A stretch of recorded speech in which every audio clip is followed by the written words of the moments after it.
Varios oficiales, con su gorra de plato, con sus condecoraciones, observan una especie de atril. En el interior una bandeja, demasiado fría, demasiado hasta sórdida para un acto fúnebre. Pero no hay cuerpo. Observamos un conjunto de entrañas chamuscadas, informes. Son los restos de un cosmonauta soviético, Komarov. Era una historia relativamente bien conocida, pero que, como todo lo que llega de lo que fue el otro lado del telón de acero, está envuelta en secretos. Los oficiales miran con una mezcla de veneración y de espanto. De su compañero queda apenas eso, algo del tamaño de un puño. Ha ardido a más de 1000 grados. Era abril de 1967, el día 24. Viajaba dentro de una nave, la Soyuz 1, a la que se le habían detectado innumerables fallos. Ahora, tanto tiempo después, 44 años después, algunos investigadores han sabido que fue prácticamente una inmolación, que el comandante Komarov realizó un viaje espacial sabiendo que iba a morir, sabiendo que iba a ser prácticamente una tea humana en las alturas, y que lo hizo para que ese puesto no lo cubriese Yuri Gagarin, para quien estaban destinadas las mejores glorias. ¿Otro caso de inmolación heroica en la Unión Soviética? Esa fotografía, si se ve, es difícil de olvidar, pero más aún cuando nos llegan las voces. 44 años después, una emisora, un grupo de investigadores, logran plasmar el último minuto. Son 50 segundos de auténtico drama. Apenas podemos interpretar nada. Vais a escuchar lo que serían las voces del mando, fuertes, potentes, duras, indicando una serie de requisitos, pero ya todo está perdido. En su cápsula espacial, el cosmonauta Komarov nota cómo todo empieza a ir mal. Imagino cómo el entorno casi empieza a desintegrarse, él mismo empieza a arder, y cuentan los que han podido traducir casi con 1001 escollos,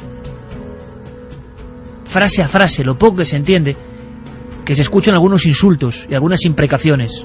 Un hombre en el espacio gritando quizás su mala suerte.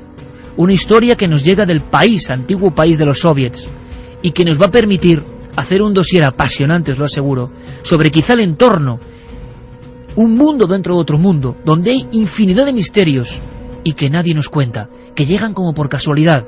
Por ejemplo, 44 años después, con una grabación de este tipo. El oficial intenta calmar quizá a Komarov, que a muchos kilómetros, en órbita, habla y maldice su suerte. Al final, unos puntos, unas señales. Es el fin, la muerte en el aire.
Una y 16 minutos. El misterio nos aguarda, amigos. Nuestra nave radiofónica planea por un territorio vastísimo, inmenso, lleno de secretos. Nos acompaña Juan Antonio Sanz, compañero de la agencia EFE, muchos años, en el viejo territorio de los soviets, un auténtico vergel de información. Le agradezco muchísimo que esté aquí. Él con los cascos intentaba sintonizar con el cosmonauta Komarov y yo no sé si se puede entender algo de esa última comunicación. Juan Antonio, bienvenido, buenas noches. Buenas noches, Iker. Pues, ¿se entiende algo? La verdad, sobre todo se entiende al interlocutor que habla de patria, habla de heroísmo, y se entiende muy mal a Komarov en un grito desesperado. Tenemos que tener en cuenta que su mujer estaba en el otro lado de la línea, estaba junto a este coronel o general que le estaba no imprecando, sino simplemente diciendo cumple con tu patria. Pero eso ya lo había hecho cuando Komarov se puso en el lugar de Yuri Gagarin, que podría ser habría sido la persona que tendría que haber viajado en ese viaje, siendo ya héroe de la Unión Soviética. Y fue Komarov finalmente el que sabía que se inmolaba con ese. Pero sí me gustaría terminar, aunque sea brevemente, Javier, con esa emoción, decíamos, un congreso cuando llegan los rusos, y para los que sabíais de misterio, lo que era todo el occidente europeo, era como una emoción tremenda, y podemos incluso entender lo que fue escuchar a esta mujer que vamos a escuchar, la cosmonauta Popovich, hablando de ovnis. Bueno, hay que situarse en 1991. Yo tenía 20 años entonces y hice mi primer viaje internacional como periodista.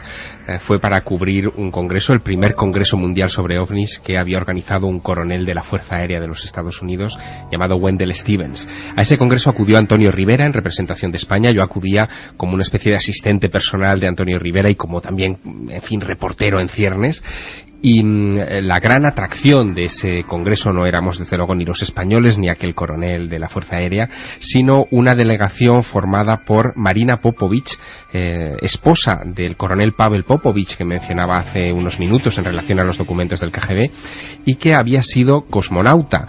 Cosmonauta en training, ¿no? En entrenamiento, porque ella tendría que haber volado en la Vostok 6 en el caso de que Valentina Tereskova, la primera mujer en salir al espacio, se hubiera puesto enferma, hubiera estado indispuesta. Era la sustituta de Valentina Tereskova. En cualquier caso, una mujer heroína de la Unión Soviética, muy conocida como piloto de pruebas y también como intelectual, porque había escrito varios libros e incluso guiones para teatro y cine.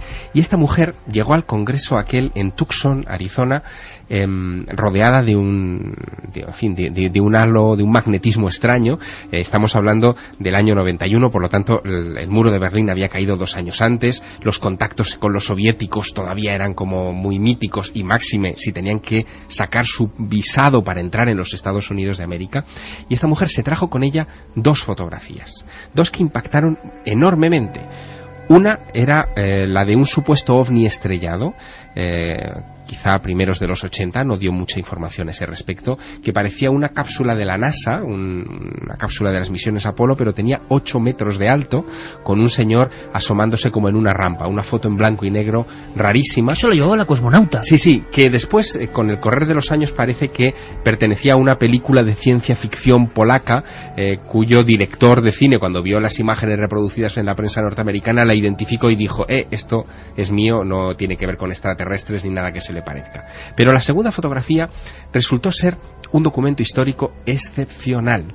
Era una imagen obtenida en 1989 por la sonda Phobos 2. No sé si os acordáis, la Phobos 2 fue una misión no tripulada rusa al planeta Marte, que tenía como objetivo explorar esa luna marciana, la Phobos, que ya por astrofísicos rusos en el pasado era todo un misterio. Se decía que su órbita, que es cierto, es mucho más rápida de lo que tendría, en fin, de lo que debería, que se trata, según algunos astrofísicos, de un satélite hueco, por lo tanto las posibilidades de que sea artificial son grandes en la visión esta mítica que tenían los rusos, y esa Phobos 2 tenía que encontrar la clave de que aquel satélite pues era artificial, ¿no? Participaban 14 países en aquella misión. Era la primera vez que los rusos se implicaban en algo tan internacional, y de repente la Phobos 2, cuando llega allí, hace unas fotos que se clasifican como secreto y se desconecta. Bueno, pues Marina Popovich en el año 91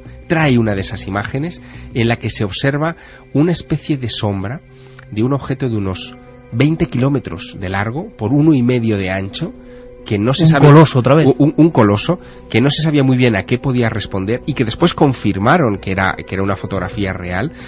Ha recibido múltiples interpretaciones en estos años y ha quedado como un misterio, digamos, en stand-by, congelado.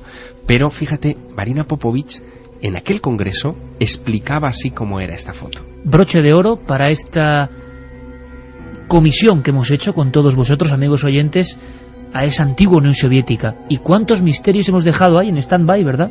Cuántas historias no se han acabado por resolver, y eso nos obliga a vivir con pasión estos documentos. La cosmonauta Popovic, en aquel congreso al que acudía Javier Sierra, explicaba así a la cámara el hallazgo de esas misteriosas sombras colosales en el espacio.